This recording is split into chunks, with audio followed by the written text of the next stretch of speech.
El apóstol Pablo, escribiendo a los Corintios, en la primera carta a los Corintios, en el capítulo 2, versículo 14, él hace mención acerca de una sabiduría, de una inteligencia, de un entendimiento espiritual. Diga conmigo, entendimiento espiritual, que solo lo tienen aquellos que son hijos de Dios.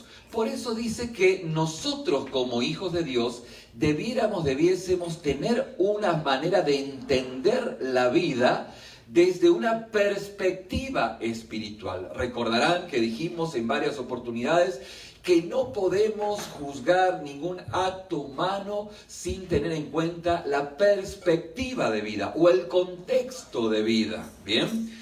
Entonces, esto es muy importante para hacer un juicio exacto de lo que la persona está viviendo. Tenemos que tener en cuenta su contexto de vida, su perspectiva de vida. Y el contexto del cristiano es un contexto, una perspectiva de donde Dios está presente. Por eso es que es una perspectiva espiritual. Y el apóstol Pablo, escribiendo a los Corintios, en el versículo 14 del capítulo 2 de 1 Corintios, dice: pero el hombre natural no percibe las cosas que son del Espíritu de Dios. Bueno, esto es muy claro a la luz de lo que estamos o lo que hemos dicho hace segundos pasados. Porque para él son locura, claro, son locura porque hay dos evidencias, ¿se acuerdan que dijimos que como hijos de Dios tenemos? Uno es la evidencia interna. ¿Cuál es la evidencia interna? ¿O cuál es, digamos, esa presencia interna? Es la presencia del Espíritu de Dios. El Espíritu Santo, quien está en nuestra vida cuando nosotros reconocimos a Jesús como nuestro único y suficiente Salvador.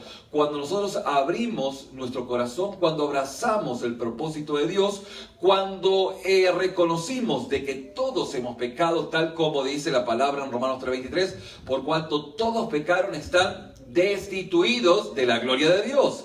Y entendimos que la vida eterna es un obsequio de Dios y que por amor Jesús pagó por nuestros pecados. Y si confesamos a Jesús como nuestro Señor y creemos que Dios le levantó de los muertos, seremos salvos, en una expresión que nace desde nuestro corazón. No los perdí hasta ahora, ¿no? ¿Ninguno se me perdió? Muy bien. Entonces, cuando nosotros experimentamos esto, y obviamente reconocimos nuestra condición pecadora, pecaminosa, nosotros pues experimentamos la presencia del Espíritu de Dios. El Espíritu Santo nos llenó, el Espíritu Santo vino a nuestra vida, ha llegado a nuestra vida, tenemos una comprensión espiritual. Si esto no fuese así, o sea, en alguno de los que están en este lugar, pues tal vez debiese recibir a Jesús como su único y suficiente Salvador para tener esa experiencia personal de la obra del Espíritu Santo en su vida. Hay un fuego, hay una presencia de Dios, hay un despertar, hay un deseo por las cosas de Dios que nunca antes ha existido. Hay una apreciación por las cosas espirituales. Hay justamente la obra de Cristo dándonos la apreciación de lo que es Cristo como Señor de nuestra vida. No puede ser enseñado el señorío de Cristo, es impartido por el Espíritu Santo. No podemos dar 20 clases de cómo vivir el señorío de Cristo. No se puede. O usted lo tiene o usted no lo tiene. ¿Bien? Donde usted pues es lleno del Espíritu Santo, porque el Espíritu Santo es aquel que lo ha convencido de su pecado, lo ha convencido de juicio, y usted en esta mañana pues sabe de lo que estamos hablando, ¿sí? No se está enterando, recién se está desayunando diciendo, mira, ¿qué es esto? No. Sino que usted sabe que el gozo, la paz, todos los frutos del Espíritu Santo, amor, gozo, paz, paciencia, benignidad, bondad, fe, mansedumbre, templanza, el fruto del Espíritu está en su vida. Tal vez no está al 100%, pero está en su corazón. Usted sabe que está sujeto al señorío de Cristo y lo teme a Él. Y esto es la evidencia interna. Pero también juntamente con esa evidencia interna hay una evidencia externa. ¿Cuál es la evidencia externa? Es la palabra de Dios. La palabra de Dios es la palabra que está por fuera de mí y que yo pues la recibo y que la abro y que, a partir de ahora la entiendo. ¿Sí? La empiezo a entender. Antes no entendía ni jota, era chino básico. Pero a partir de ahora empiezo a entenderla y empiezo a comprenderla, empiezo a razonarla, empieza a tener sentido, bien, todo lo que estamos compartiendo. Por eso Juan 15:5, cuando dice yo soy la vid, vosotros los pámpanos, Jesús está diciendo yo soy la vid, vosotros son los racimos, el que permanece en mí y yo en él, este lleva muchos frutos, porque separado de mí nada, absolutamente nada podéis hacer. Antes esto era chino básico. Hoy cuando usted lo lee, dice, entiendo lo que está diciendo. Y si yo le preguntase a cada uno qué es lo que este versículo significa para usted, seguramente, sin lugar a duda, usted va a tener una apreciación que va a ser similar a la de su hermano, pero diferente en algún aspecto. ¿Por qué? Porque hay una única revelación. ¿Cuál es la revelación de Dios? Su palabra. ¿Bien? Y sobre esta revelación hay nueva inspiración, que es justamente ese toque del Espíritu que me da una apreciación desde una perspectiva que yo no lo había visto antes. Y si vamos a conectar esto con la visión de Juan en la isla de Patmos, cuando tuvo la visión de los últimos tiempos y cuando veía que en el cielo los ángeles y los santos de Dios pues declaraban santo, santo, santo, nos cae justamente la revelación de parte de Dios y decimos, claro, eso es lógico que ocurra, porque cada vez que pues los santos miran la santidad, la presencia de Dios, descubren una faceta de Dios que nunca antes la hubiesen descubierto. Dios es un Dios infinito que no alcanza la infinitud de la infinitud para poder reconocerlo en su totalidad, para poder mirarlo en su totalidad. Entonces, cada vez que lo miramos al Señor, reconocemos un aspecto, un área, una fase que nunca antes lo habían visto. Y esto ocurre, pues si esto ocurre en el cielo, ¿qué nos queda a nosotros? Por eso es que alguna vez un joven dice, pero qué aburrido que es decir santo, santo, santo todo el día. No es aburrido si uno descubre algo que nunca antes había visto de nuestro Señor. Y llevándolo a nuestro plano de este lado de la eternidad, podemos entender de que nosotros en la inspiración que el Espíritu Santo nos da de la palabra de Dios, nosotros empezamos a descubrir áreas, cosas de Dios que antes no hubiésemos descubierto y que por revelación, en esa revelación progresiva, Dios va mostrándonos. ¿A qué estamos refiriéndonos como revelación progresiva? Bueno, justamente a eso, a una revelación de parte de Dios que va progresivamente avanzando. A medida que usted sigue siendo obediente al Señor, usted va conociendo más de Dios, o mucho más de Dios, en esa evidencia interna y esa evidencia externa. Si usted lee la Biblia o escucha a alguien que lee la Biblia y no tiene el Espíritu de Dios, pues no va a entender nada. Y si entiende, lo va a entender todo torcido. Y aquel que tiene la evidencia interna, que es el Espíritu de Dios, pues no cabe lugar a duda que va a tener una comprensión certera o cercana a la certeza de lo que Dios está diciendo, y guiado por el Espíritu Santo, por la iglesia y por los hermanos maduros en la fe, pues la comprensión va a ser exacta en el centro de la voluntad de Dios. ¿Amén? Muy bien, entonces el apóstol Pablo nos decía que hay un discernimiento, que es un discernimiento espiritual. Por eso el apóstol dice, porque para quien no tiene el Espíritu de Dios son locura y no lo puede entender. Claro, ya no hace falta explicar más.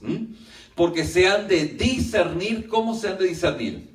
Espiritualmente. Bien, y dijimos de que Jesús nos está diciendo que Él es el camino, Él es la verdad y Él es la vida. En el versículo 6, capítulo 14 del Evangelio de Juan, Jesús le dijo, yo soy el camino, yo soy la verdad y yo soy la vida. Nadie viene al Padre si no es por ¿quién? Por mí. ¿Bien? ¿Por qué? Porque Él es la visión de Dios, Él es la comprensión de Dios, ¿sí? Él es Dios, Jesucristo. Pero como dijimos hasta el cansancio en nuestras enseñanzas bíblicas, que Dios Padre no es evidencia para nadie porque nadie lo ha visto.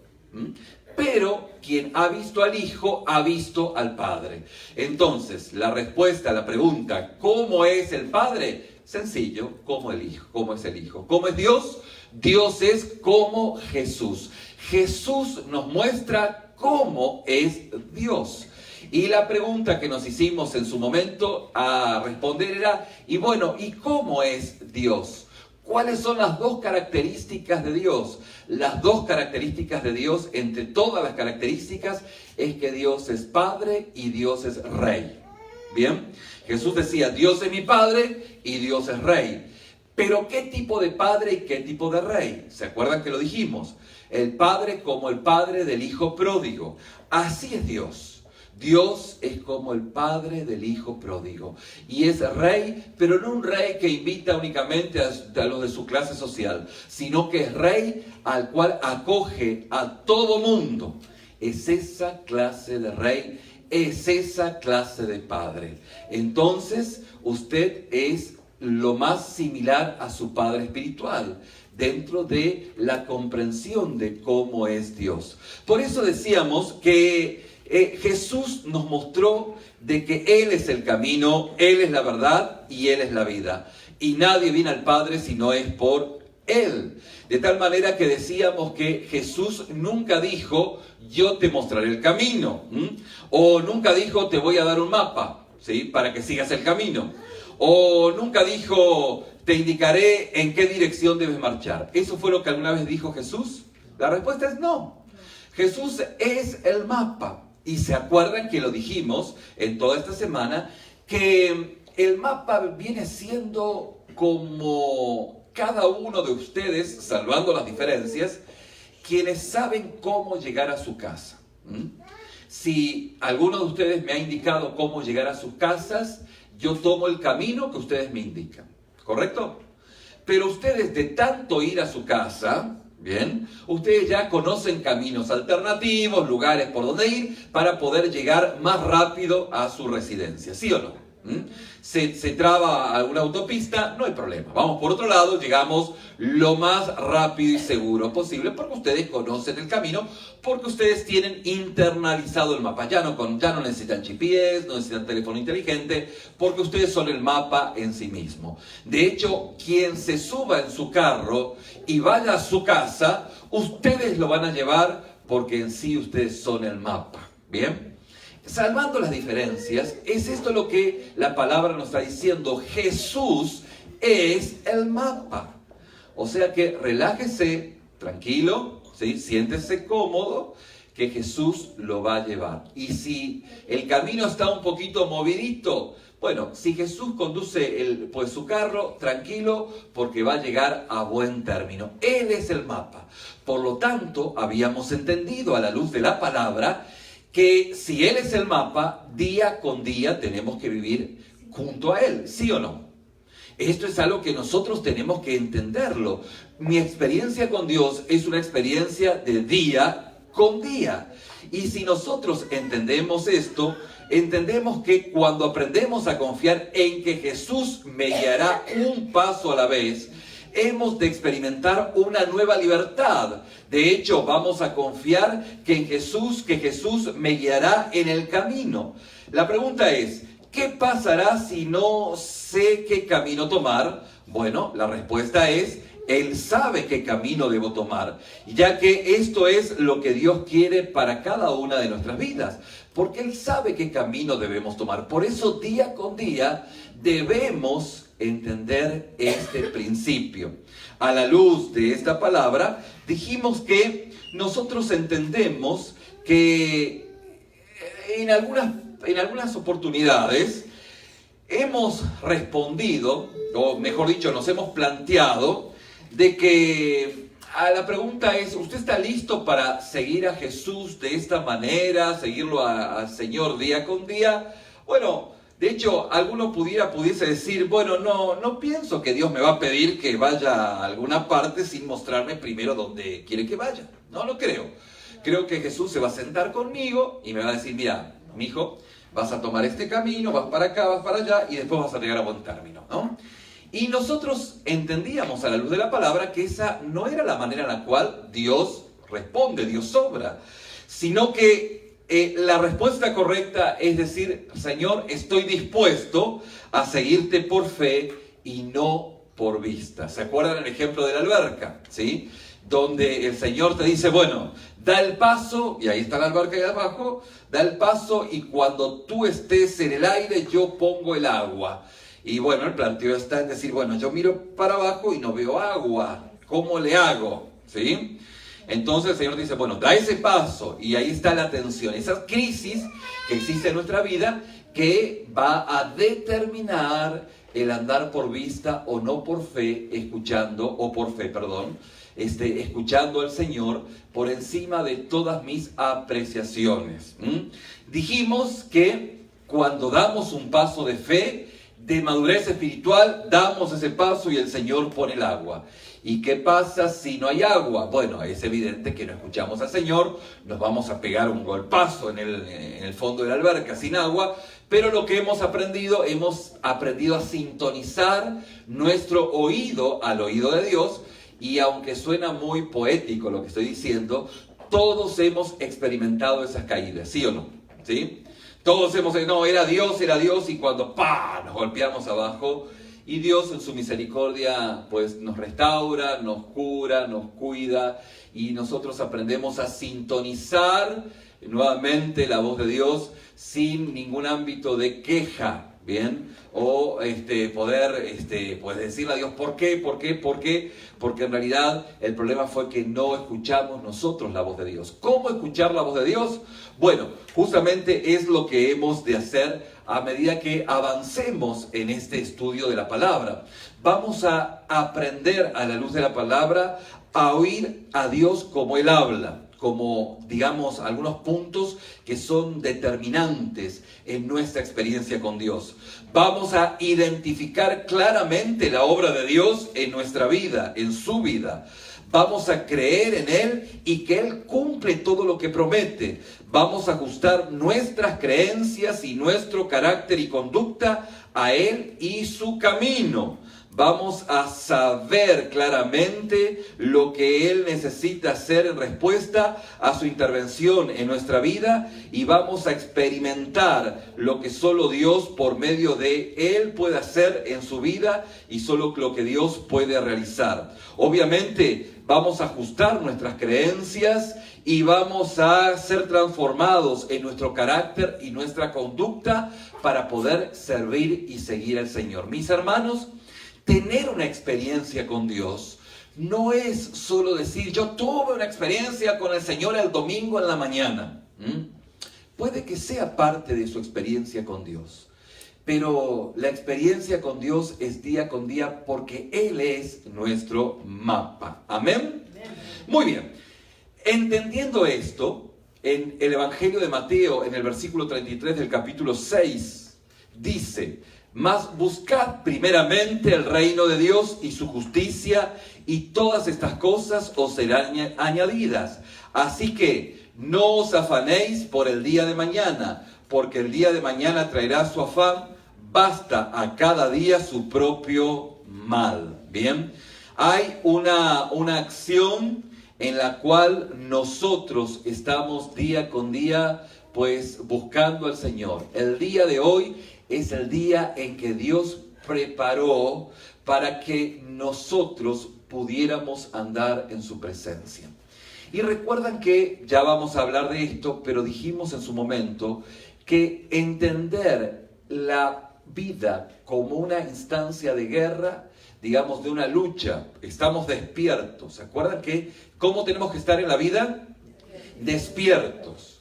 Y alguno puede decir, yo estoy despierto, míreme, estoy despierto. No, pero no despierto físicamente solamente, que ya eso es mucho, ¿no? Estar despierto espiritualmente. Y para estar despierto espiritualmente, día con día, usted tiene que alimentar su fe, ¿bien? Para estar despierto. Recuerde que todo lo que ve, todo lo que oye, todo lo que habla, todo lo que piense que no alimente su fe, lo va a poner a dormir. Me lo va a dormir. Y si usted en esta mañana está ahí, por dentro, no por fuera, por dentro, pregúntese qué estuvo escuchando en la semana, pregúntese qué estuvo pensando en la semana, pregúntese qué estuvo mirando en la semana, y tal vez encuentre la respuesta de por qué ahorita está durmiendo. Yo creo que nadie está durmiendo. En realidad yo no sé si están durmiendo, ¿sí? No lo sé. Los veo todos muy atentos, pero rostros vemos, no, eso no dice la Biblia, ¿no? Pero bueno, hay sabiduría en ello, ¿no? Rostros vemos y Dios mira el corazón. Nosotros no vemos el corazón, pero Dios ve el corazón. Entonces su corazón está despierto porque usted en la semana estuvo pues alimentando su fe con lo que hizo, pues, ¿no? Muy bien. Con lo que concluíamos o estábamos observando que debemos seguir a Jesús un día a la vez, y Él me mantendrá dentro de la voluntad de Dios. ¿Por qué? Porque Él es justamente el camino y no necesito otro mapa. Entonces, cuando yo entiendo esta verdad, puedo comprender en profundidad lo que es la oración. Dijimos a tal cansancio que la oración es un radiotransmisor en tiempo de guerra. Ninguno de ustedes han estado en un campo de combate. Yo tampoco, ¿sí? Tengo un pastor amigo que sí, es un capitán, que prontamente va a estar con nosotros, en 3 semanas más, Dios mediante, y él sí estuvo en varios enfrentamientos. Entonces, pues el radiotransmisor es un radiotransmisor que indica hacia dónde tengo que dar el próximo paso. En medio de la balacera, que se da arriba de unos centímetros de mi cabeza, seguramente que alguien me tiene que decir para dónde ir, ¿sí o no? Porque si nadie me dice para dónde ir, lo más probable es que usted sabe qué va a ocurrir. Y ese radiotransmisor, que es justamente la clave para la victoria, está conectado con toda la tecnología que tiene este ejército de los Estados Unidos, que mira en una perspectiva amplia y que le dice al soldadito que está ahí abajo: oiga, córrase para allá, vaya para acá, venga para acá. Y ahí va el soldadito. Y que resulta que cuando hace caso, pues salva su vida.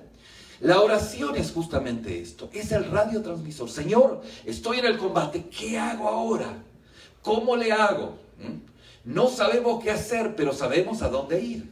¿Se acuerdan? No tenemos ni idea qué hacer, pero sabemos a dónde ir. Vamos al trono de la gracia del Señor. Y el Señor nos va indicando. ¿Sí o no?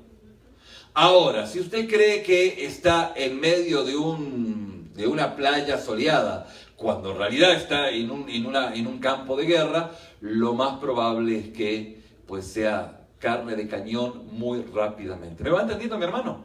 Entonces es necesario entender esto a la luz de la palabra, y entendemos que Dios nos habla a través de la oración en una relación personal. No vamos a compartir, si llevamos tiempo en esta mañana, que no hay una fórmula para poder escuchar a Dios. No hay una fórmula. 2 más 2 más 4 es...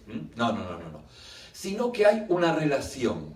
Hay una relación con Dios a través de la oración, a través de la palabra, a través de la iglesia, a través de las circunstancias. Son todos elementos que vamos a ir viendo en unos minutos que vienen, si no hoy llegamos, si no el miércoles, que nos van a ayudar a poder discernir, entender cómo Dios nos está hablando.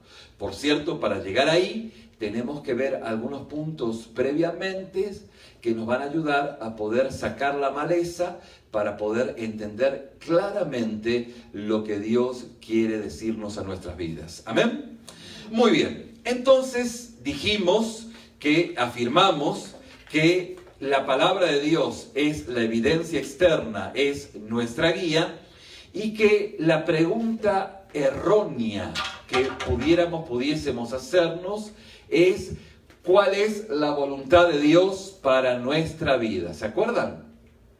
palabra que hemos escuchado hasta el cansancio y que es erróneo. Y usted dice, ¿cómo que es erróneo? Claro, es erróneo porque la pregunta, digamos, correcta sería, Señor, ¿cuál es tu voluntad? ¿Por qué? Porque Dios está interesado en hacer su voluntad, no nuestra voluntad. ¿Dónde lo vemos esto? Pues esto lo vemos de repente en el llamamiento de Moisés. ¿Se acuerdan que lo dijimos y vimos cada uno de los textos? Como en el libro de Éxodo, desde el capítulo 3 en adelante, del capítulo 2, perdón, en adelante, vimos la manera en la cual Dios empezó a llamar a Moisés, pero ese llamamiento fue a partir de lo que él hizo antes, ¿no? Dios estaba obrando previamente, y como Dios estaba obrando previamente, ¿se acuerdan de que Dios escuchó al pueblo de Israel y preparó a Moisés para la labor que él tenía? Esto nos enseña de que Dios no está, digamos, pensando en el momento lo que Él va a hacer con nosotros. Hay un propósito, hay un plan, hay una determinación de parte de Dios. Y esto es parte de sus propósitos. Entonces, cuando nosotros entendemos esto, sabemos que no hay ningún tipo de, digamos, una situación, bueno, ¿qué hago ahora con fulano, con mengano? No. Ya Dios estaba obrando previamente y nosotros nos unimos a lo que Dios estaba haciendo. Por esto es que dijimos y afirmamos de que la pregunta correcta que tenemos que hacer al Señor es, Señor, pues, ¿cuál es tu voluntad?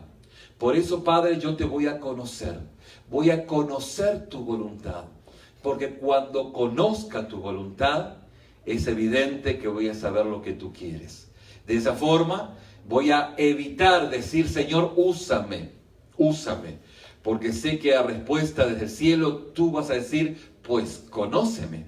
Si tú me conoces, vas a saber lo que yo quiero, entonces de esa forma vas a hacer mi voluntad. Eventualmente te he de dar alguna tarea, pero dicha tarea va a estar enmarcada dentro de lo que tú ya vienes haciendo. ¿Sí o no? ¿Vamos bien hasta acá? Por eso es que Dios nos va indicando tareas pequeñas a hacer. Imagínense este caso, imagínense que hay un patrón, pues, un empleador, que tiene un empleado y que le da una tarea a realizar. Pues el empleado pone 1000 excusas para poder hacer esa tarea. El empleador, el patrón es misericordioso y le da otra tarea para hacer. Y el empleado no lo hace. Al final del día, pues antes de correrlo, si no lo corre porque tiene compasión del empleado, pues no lo va a mandar a hacer nada más. Aunque el empleado dice, qué bueno, ¿no? Pero es el punto ya a correrlo del trabajo. Pero el tema es preguntarse por qué el patrón no me manda a hacer nada. Y la respuesta es porque cuando te mandó a hacer algo, no lo hiciste. Si lo ponemos en perspectiva, también esto ocurre con Dios. Cuando a veces decimos, pero Señor, ¿qué pasa que tú no me mandas a hacer nada? Y tal vez la respuesta está en que Dios te ha enviado a hacer cosas pequeñas, pero tú no las hiciste. Y al no hacerlas, pues evidenció de que pues, no estabas dispuesto a poner las manos en el arado. ¿Bien? ¿Vamos bien hasta acá? Muy bien. Vamos a Jeremías capítulo 18, versículo del 1 al 6. Y vamos a ver rápidamente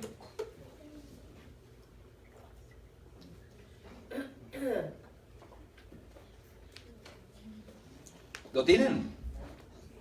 Muy bien. La característica de el siervo, ¿sí? ¿Cómo debemos ser ante Dios? Dice que palabra de Jehová que vino a Jeremías diciendo, levántate y vete a casa del alfarero y allí te haré oír mis palabras. Y descendí a casa del alfarero y aquí que él trabajaba sobre la rueda y la vasija de barro que él hacía se echó a perder en su mano y volvió y la hizo otra vasija según le pareció mejor hacerla. Entonces vino a mí palabra de Jehová diciendo, ¿no podré yo hacer de vosotros como este alfarero, casa de Israel?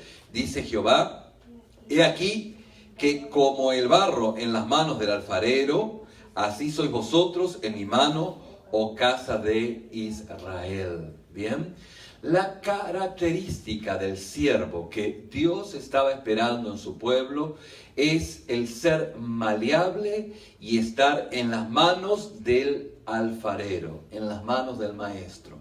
Son dos características que Dios le pedía a su pueblo y que nosotros podemos extraer en nuestra formación como discípulos: ser moldeables y estar en las manos de Dios. Dos características que nos han de ayudar a poder vivir en el centro de la voluntad de Dios día con día. De esta manera entendimos que esencialmente Dios no es que nos diga: mira, hermana fulanita, este es mi plan para tu vida, y te pego un golpecito así como un balón de fútbol, soccer, tac, y tú sigues andando, ¿sí? Que esa no es la manera en la cual Dios obra. Entonces, Dios me dijo que tengo que hacer algo, y donde se me traba las ideas, donde se me poncha la llanta, donde me trabo en la vida, pues lo miro al Señor y le pido ayuda, le pido que Él me guíe. Esa no es la manera en la cual vemos la que Dios está obrando.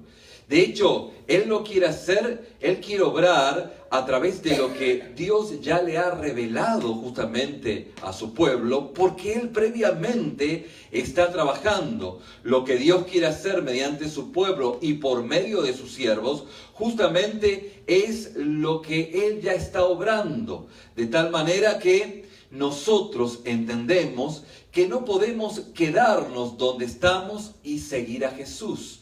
¿Por qué? Porque entendimos a la luz de la palabra de que Dios nos va a dar cierta labor, nos va a indicar cierta acción, pero con esa acción va a requerir que nosotros seamos transformados. Dijimos, nosotros no podemos quedarnos donde estamos y seguir a Dios.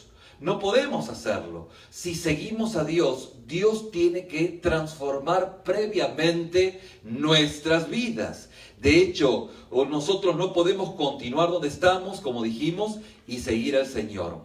Dijimos 7 características que nos han de ayudar para poder encaminar nuestra vida hacia Dios. En primera instancia dijimos que Dios siempre está trabajando. Diga conmigo, Dios siempre está trabajando. Lo veamos o no lo veamos, Dios siempre está trabajando. El Señor Jesús dice: mi Padre trabaja, está trabajando, y yo veo la obra que Él está haciendo. Esto es algo que es propio de Dios, en primera instancia. En segunda instancia, Dios busca una relación continua de amor con cada uno de nosotros, una relación que es real, en tiempo real, en una manera real y personal. Fíjense que esto es la experiencia que el 99% de los que estamos aquí hemos experimentado. Donde de una u otra forma Dios nos ha atraído hacia Él. Hubo una gracia que ha sido irresistible y su presencia nos ha impactado, ha trabajado en nuestra vida. Estábamos en el orfanato del mundo y Dios fijó sus ojos en nosotros y nos adoptó como sus hijos. ¿Sí o no?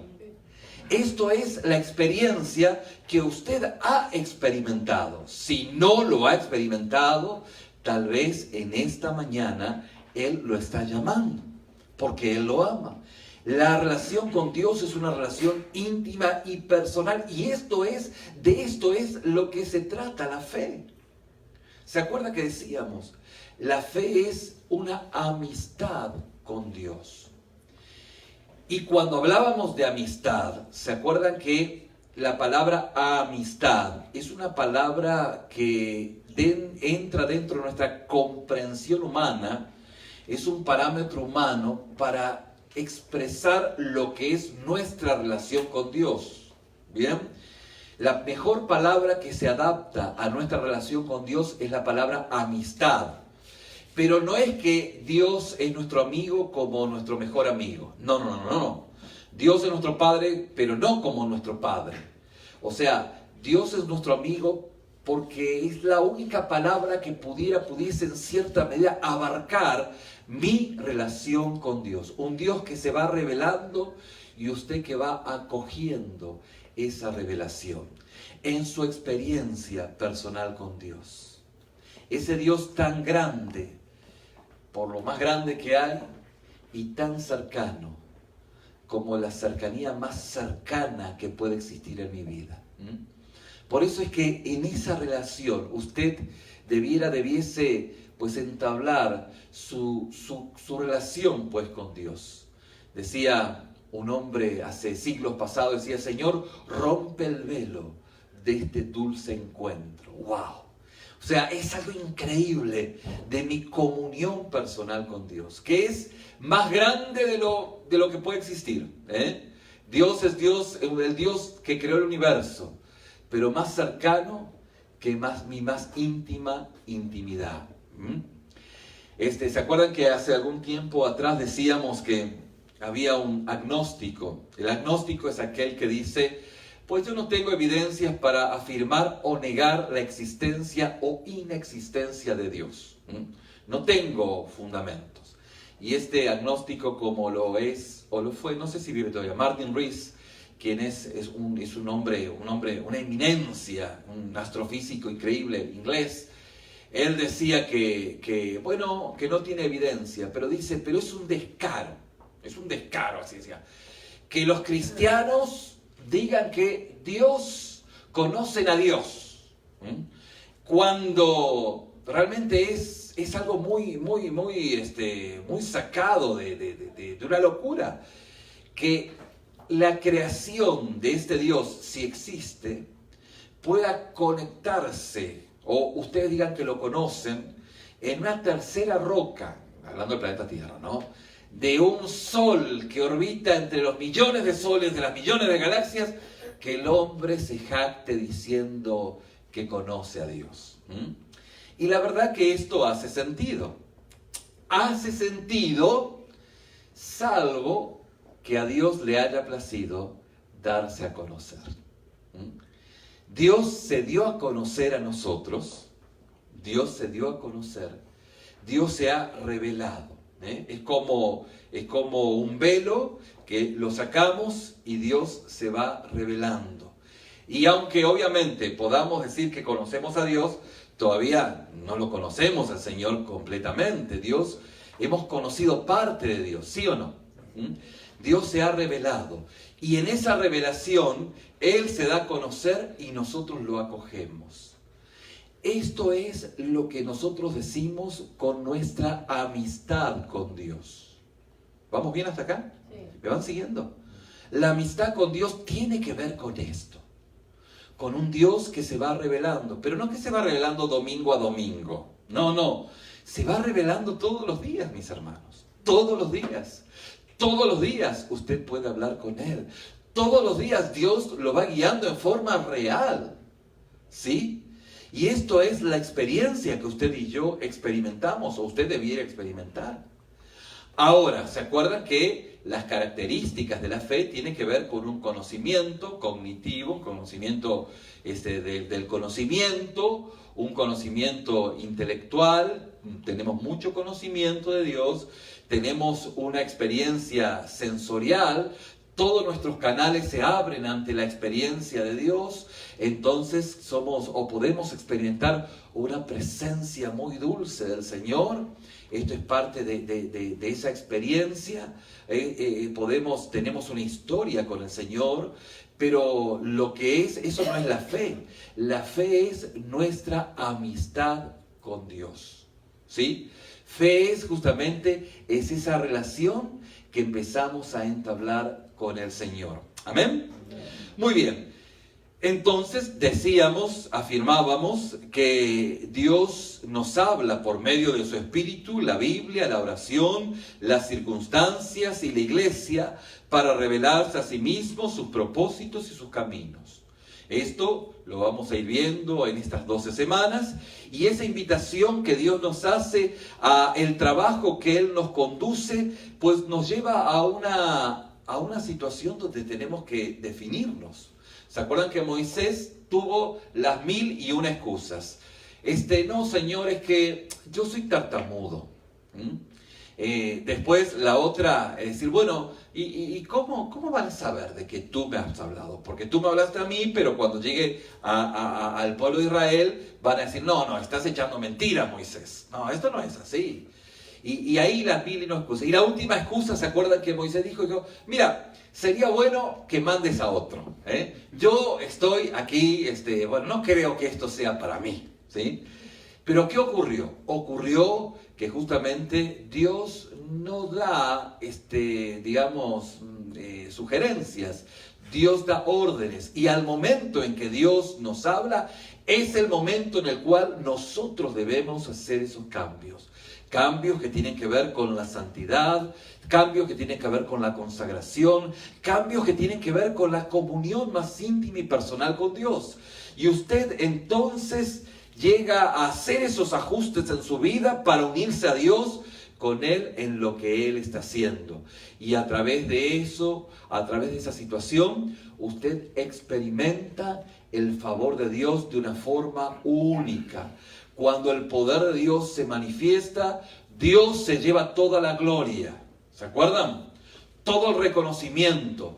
Porque usted confió en su cuidado, su promesa, y usted como convaleciente, usted se afirmó en la roca, ¿sí? ¿Se acuerdan la construcción que decíamos esta semana?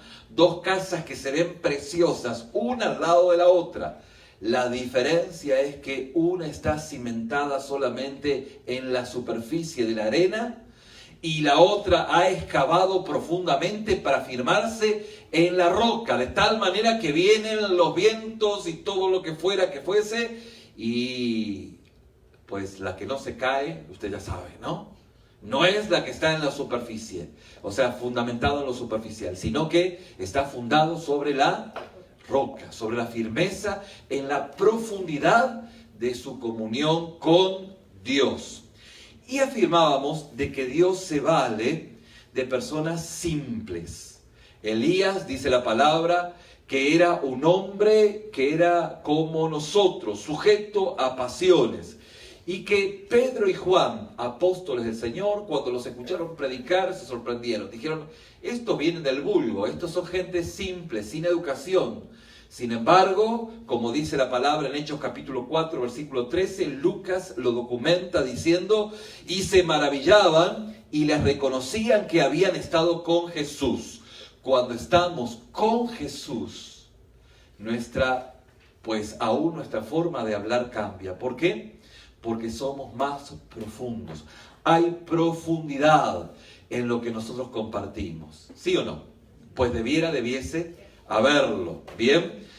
Y de esta manera entendimos de que cuando nos sentimos débiles, limitados, ordinarios, es el mejor material por medio del cual Dios puede obrar.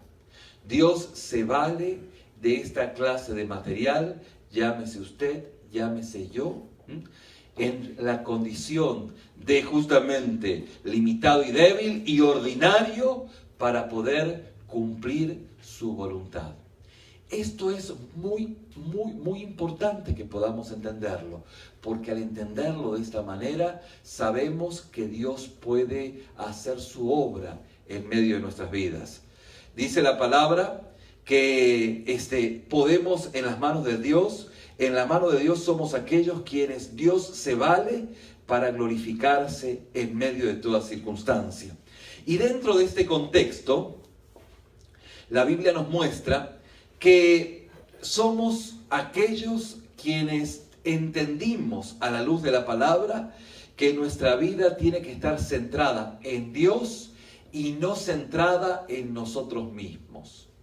La pregunta es, ¿cómo se mira una persona que está centrada en Dios y cómo se mira una persona que está centrada en sí misma? Bueno, la persona que está centrada en Dios tiene su confianza puesta en Dios, ¿sí?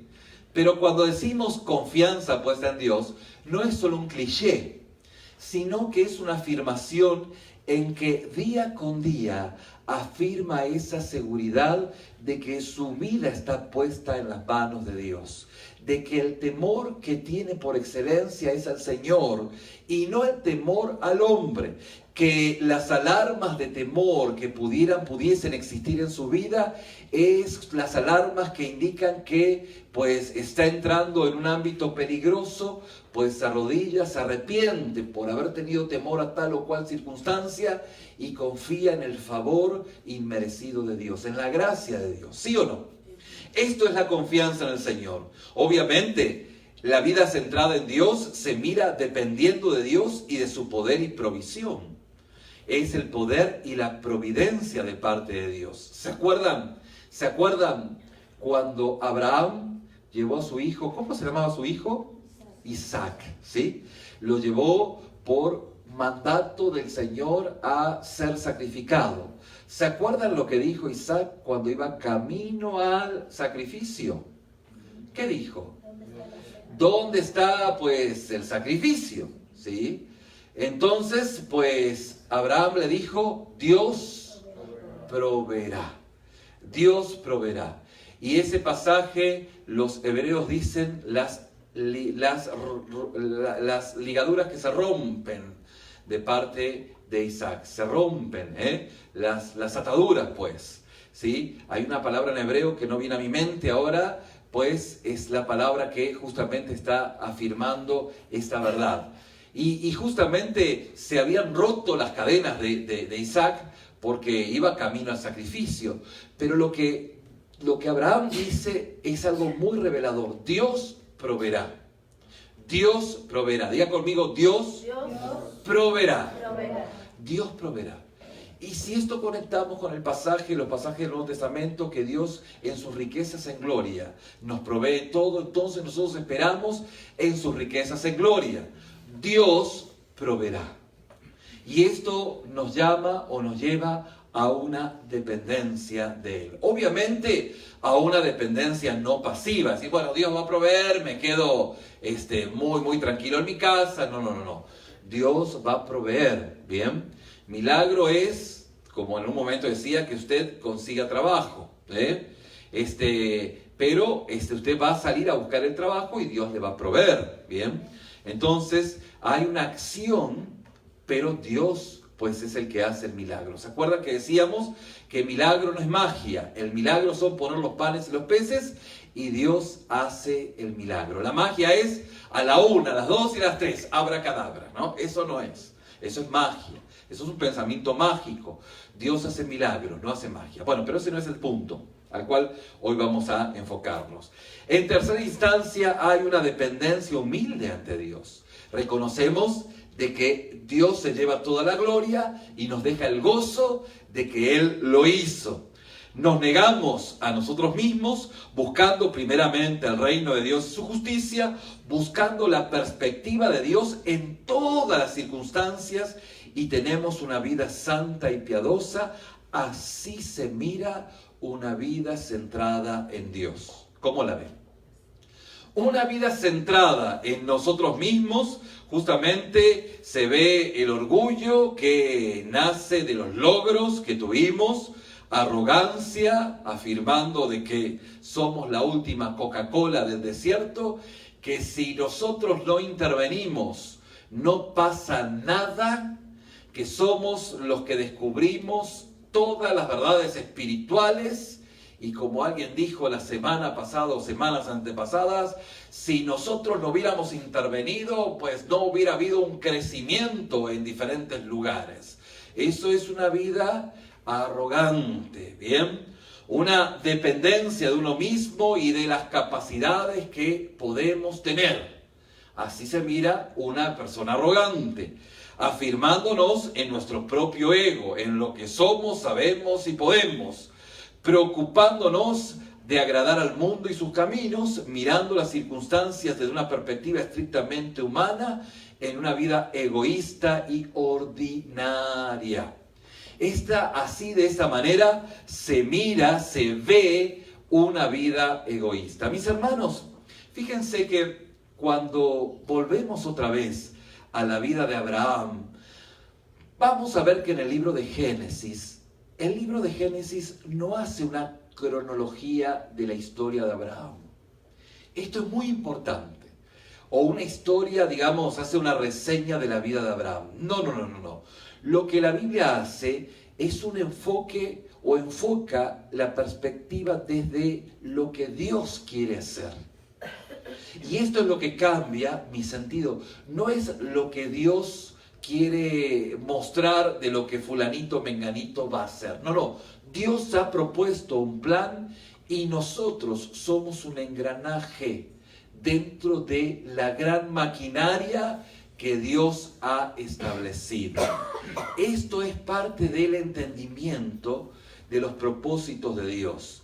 De hecho, justamente podemos ver a la luz de este estudio cómo diferentes personajes bíblicos centraron su atención en su personalidad o en sus acciones o directamente en el favor de Dios. Fíjense, vamos rápidamente a la palabra en Génesis capítulo 2. Dice, versículos 16, 17 y capítulo 3 del 1 al 7. Y dice, Dios colocó a Adán y a Eva en un huerto hermoso y exuberante. Les dijo que no comieran el árbol del conocimiento del bien y del mal. Eva vio que el fruto era agradable a sus ojos y deseable para adquirir sabiduría, de modo que tomó y comió. Bien, fíjense cómo esto es lo que refleja una visión totalmente egocéntrica o egoísta. Vio que el fruto era hermoso y ¿qué hizo? Comió. Bien, y esto nos habla de una actitud de este corte o de este porte. Pero en Génesis capítulo 39 nos muestra la historia de José y Potifar, la mujer de Potifar, mejor dicho, y nos dice que la mujer de Potifar rogaba a José que se acostara con ella. José le dijo que no haría semejante maldad, pecado contra Dios, y cuando ella trató de obligarlo, él salió corriendo y prefirió ir a la cárcel antes que sucumbir a la tentación. Vemos cómo en Génesis capítulo 39 nos muestra una vida centrada justamente en Dios, ¿sí? No sucumbió ante la tentación. Podemos ver cómo a la luz de la palabra en el libro de Números, Génesis, Éxodo, Levítico, Números, ¿sí? Podemos ver cómo en el capítulo 13, versículo 31, nos dice que 10 de los espías, cuando fueron a investigar la tierra prometida, dijeron, no podremos subir contra aquel pueblo porque es más fuerte que nosotros. Y esto nos habla justamente de una visión totalmente puesta en ellos mismos. No podremos, no la vamos a hacer. Sin embargo, luego dice en el versículo 8 y 9 del capítulo 14, Josué y Caleb dijeron, si Jehová se agradara de nosotros, Él nos llevará a esta tierra, no los temáis. Una visión enfocada en Dios. Si Dios es por nosotros, ¿quién contra nosotros? Bien, fíjense cómo la palabra nos va mostrando vez tras vez la manera en la cual la confianza puesta en Dios es la evidencia de una vida de fe, de una experiencia real puesta en nuestro Señor. Mis hermanos, para tener una vida centrada en Dios, usted debe enfocar su vida en los propósitos de Dios y no en sus propios planes, no en su propia agenda. Cuando nosotros pensamos en nuestra propia agenda, ya empezamos torcidos. Debemos procurar ver las cosas desde la perspectiva de Dios antes que desde nuestra propia distorsionada perspectiva humana. Por eso es que es tan necesario entender este principio. Usted dice, pastor, ¿y cómo le hago? No se preocupe, ya lo vamos a ver, si son en los minutos que vienen o si no el miércoles. Bien, de hecho, fíjense que a la luz de la palabra no encontramos ninguna evidencia en donde Dios nos pide a cada uno de nosotros que soñemos en lo que Él quiere que hagamos por Él. No hay evidencia bíblica donde usted dice, mira hermano, sueñe lo que quiere hacer en Dios y Dios lo va a cumplir. No hay evidencia. Si usted me muestra una, cambiamos el mensaje, ¿sí? Pero no hay evidencia. De hecho, nunca encontrará a Dios pidiéndole a las personas que sueñen lo que quieren hacer para Él. Fíjense, por ejemplo, vamos a usar el ejemplo de Noé rápidamente. ¿Acaso Noé estaba soñando lo que quería hacer en Dios? Voy a hacer una barca, voy a juntar a los animalitos. Y usted conoce la historia, ¿no? No hay evidencia desde Noé para adelante. No. Dios le indicó claramente lo que debía de hacer. Y usted sabe que el estilo literario del Antiguo Testamento, hay diferentes estilos, y la historia de Noé, esencialmente, no solamente es una historia histórica, por decirlo de alguna manera, tiene una enseñanza que nos lleva justamente a que Dios se determina a decirme cómo son las cosas. ¿Me explico? No hay ninguna invención humana. No es que yo digo, yo voy a hacer algo grande para Dios. Bueno, ¿para qué Dios? Puede ser que sea para tu Dios, para ti mismo. Pero hasta donde yo veo en la palabra de Dios, no hay evidencia que Dios nos dijera que nosotros soñemos para Dios. No. Dios determina y nosotros hacemos. Por eso, mi hermano, es tan importante que escuchemos a Dios, porque si no escuchamos a Dios, quién sabe a dónde podemos terminar. Y podemos hacer de nuestras vidas esas vueltas aburridas en el desierto que muchos han empezado a transitar, producto de no haber oído a Dios, producto de haber escuchado el mismo mensaje, de haber estado en el mismo lugar, pero de repente no haber escarbado profundamente y haberse afirmado sobre la roca para que los embates de los huracanes y de la vida no los tumben. ¿Me van entendiendo lo que estamos diciendo? Por eso es que es tan importante esto, comprender lo que Dios está a punto de hacer allí donde me encuentro. Es más importante que decirle lo que quiero hacer por Él. Es más importante comprender lo que Dios va a hacer. Imagínense que Abraham hubiera dicho, yo voy a hacer una campaña evangelística en Sodoma y Gomorra. ¿Cómo la ven? Voy a ir puerta por puerta llevándole volantes, flyers, ¿sí? Y diciéndole, ven, vamos a una campaña evangelística. Cuando de repente Dios quería consumirlos. ¿Cómo lo ven? Escuchar a Dios implica, estar justamente en lo que Dios determinó. De hecho, es justamente el punto donde nosotros estamos centrados. Fíjense que cuando Dios llamó a los profetas, a menudo les daba un doble mensaje. El primero justamente era, el primer deseo de Dios era, llamen al pueblo para que se vuelvan a mí, ¿sí o no? Y luego, si el pueblo no respondía, tenían que oír el segundo mensaje, háganle saber que el tiempo del juicio está más cerca que nunca. La palabra de Dios al profeta era, dile a la gente, esto es lo que he estado haciendo, esto es lo que estoy haciendo, esto es lo que voy a hacer, luego pídele que respondan. Así. Esto es lo que estoy haciendo, esto es lo que estoy haciendo, esto es lo que haré. Es muy su problema, su respuesta. No hay mucha vuelta. Por eso es tan importante que usted entienda, no vamos a hacer lo mismo que el ejemplo, el mal ejemplo, ¿no? De ir a Sodoma y Gomorra y golpear las casas y las puertas y decir, vengan hermanos, Dios los ama, Dios los quiere mucho, y cuando al otro día viene todo el juicio de Dios. No. Era escuchar lo que Dios había establecido.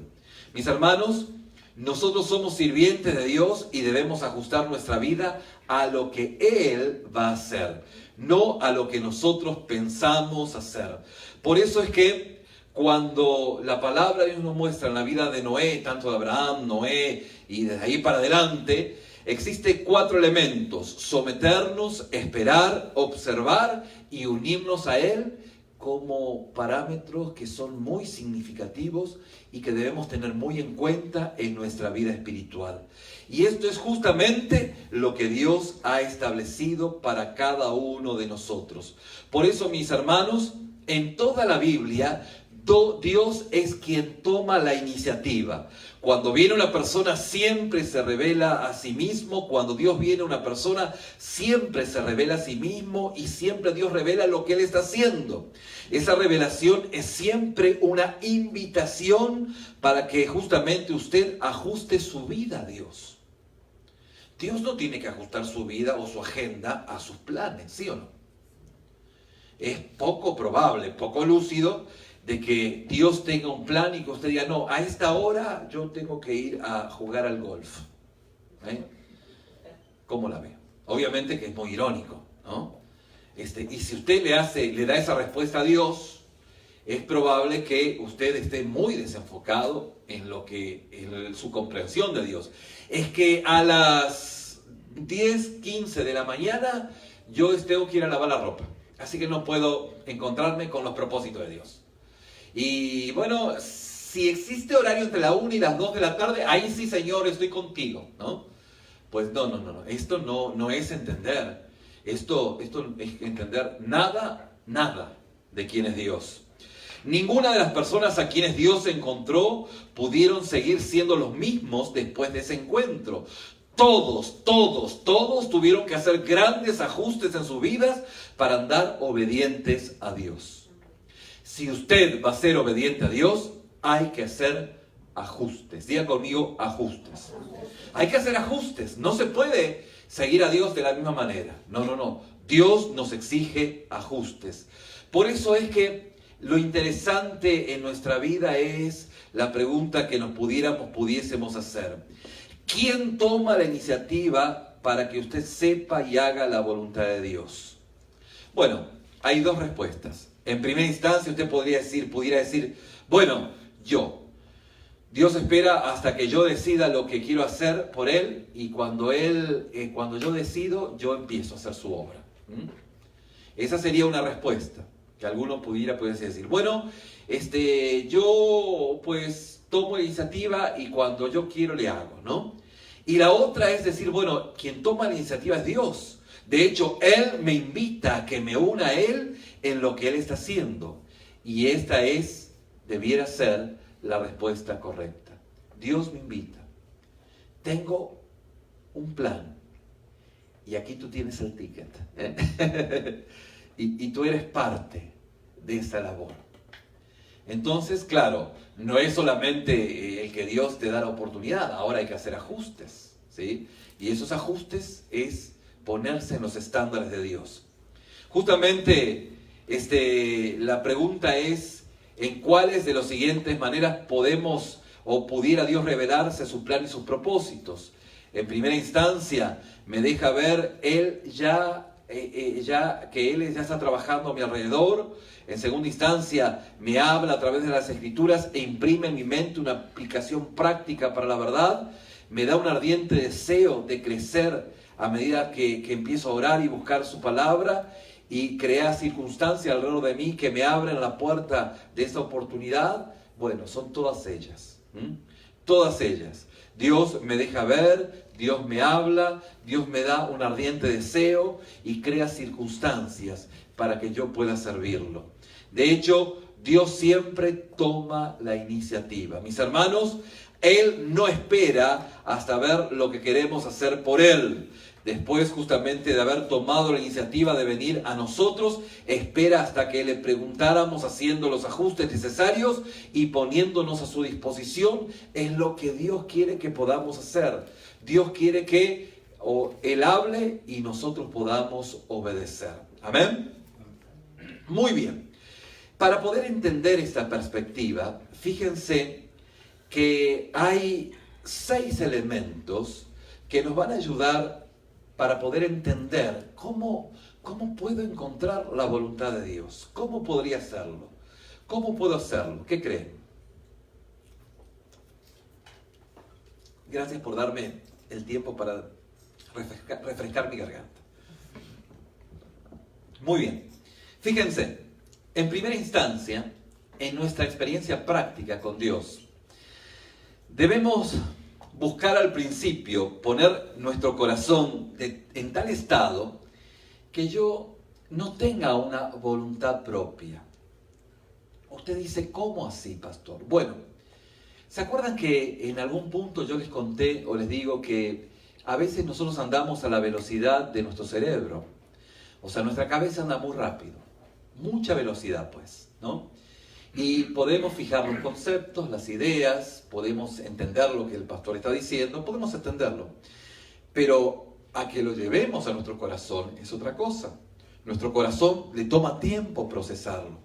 Algunos hermanos dicen, bueno, tal vez lo que hacemos es escucharlo otra vez.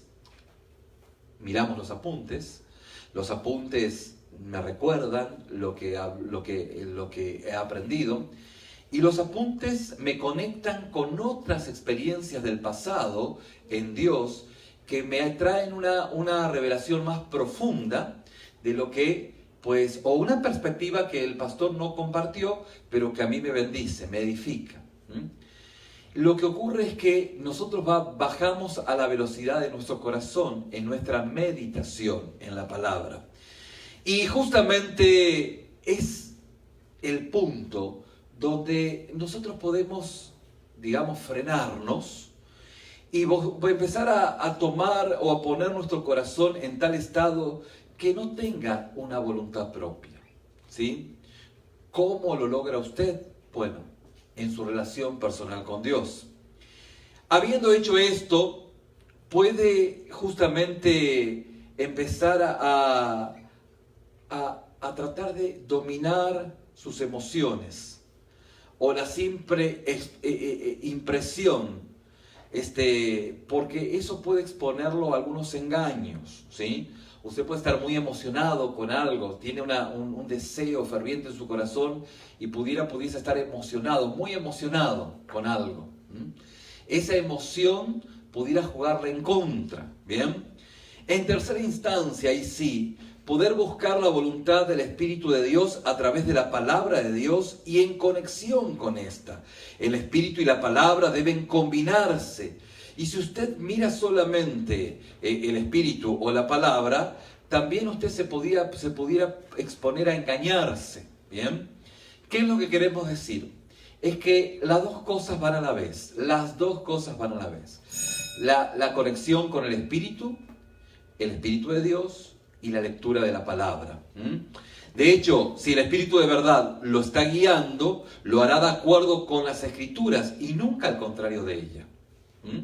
No puede usted encontrar en su espíritu, en lo que el Espíritu le está diciendo, algo contrario a lo que la palabra de Dios está diciendo. ¿Me explico? Y esto, aunque lo decimos así, tiene una profundidad muy, muy, muy, muy grande.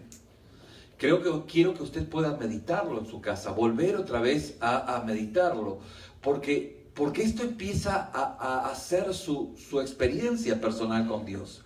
Después de esto usted toma en cuenta las circunstancias providenciales. A menudo están claramente indicadas, indican la voluntad de Dios en conexión con su palabra y su espíritu. ¿Bien? Hay circunstancias providenciales que van indicándole el paso a seguir. No es cuestión únicamente de solamente, bueno, el espíritu me dijo esto y la palabra me... Bueno, pero también hay instancias providenciales en su contexto que le van a determinar por dónde usted va a caminar. En base a esto, usted justamente le pide a Dios en oración que le revele su voluntad directamente. Señor, ¿cuál es tu voluntad directamente? A este punto, de este modo, mediante la oración a Dios, el estudio de la palabra, la reflexión, usted llega a un juicio deliberado de acuerdo con lo mejor de su capacidad y conocimiento. Y si su mente está de esta manera en paz y continúa así después de 2 o 3 peticiones más, usted procede a obedecer. Usted no es que toma introspectivamente una decisión. Bueno, ahí le va. Miren, con mi esposa en 25 años de ministerio, ¿sí? Hemos tenido muchas experiencias sobre personas que han dicho, no, Dios me dijo esto, Dios me dijo que me tengo que congregar en este lugar, Dios me dijo. Bueno, es muy fuerte decir Dios me dijo. Si Dios te dijo, es un proceso. Ahora, al tiempo, cuando lo vemos desistir de esa decisión, dudamos de que Dios le haya dicho. ¿Me explico? Y cuando no es que Dios no le hable, Dios sí le habla y Dios sí le dice, pero en base a justamente este proceso. Usted va a leer y ya vamos terminando, va a leer en su devocional en la semana, la experiencia de George Mueller, ¿no? Y usted va a leer cómo fue su experiencia en Dios. Él cuenta su testimonio. Pero fíjense que George Mueller mencionó las siguientes actitudes que le ayudaron. Dice que cuando él sinceramente buscaba la dirección de Dios, cuando esperaba pacientemente en Dios hasta que recibía palabra de Él, cuando esperaba que el Espíritu Santo le enseñara mediante la palabra, sabía de que Dios lo estaba guiando. ¿Bien? Y sabía que las siguientes actitudes lo llevarían a cometer errores. Así como las otras actitudes de sinceramente buscar la dirección de Dios, de esperar pacientemente en Dios y esperaba que el Espíritu Santo le enseñara mediante la palabra, lo llevaban a tomar decisiones correctas. Lo que vamos a decir a continuación, lo llevaron a cometer errores. Cuando falta la sinceridad de corazón, cuando falta la corrección ante Dios, cuando la impaciencia para esperar en Dios le gana la movida, cuando prefiere el consejo de los hombres por sobre la declaración de las Escrituras, decía Mueller, me lleva a tomar o a hacer crasos errores. Cuando usted se lleva por el consejo, murmuración de quién sabe quién de aquí en adelante, lo más probable es que lo lleve a tomar crasos errores. Mientras que cuando sinceramente busca la dirección de Dios, cuando espera pacientemente en Dios, cuando espera que el Espíritu Santo le enseñe mediante la palabra, entonces va a llegar a buen término. Y de esta manera, usted va a saber de que Dios le está hablando. No estamos aquí caminando entre las nubes diciendo algo que no es. Estamos llevándonos a nuestra experiencia personal con Dios. Amén. Vamos a cerrar nuestros rostros y vamos a orar.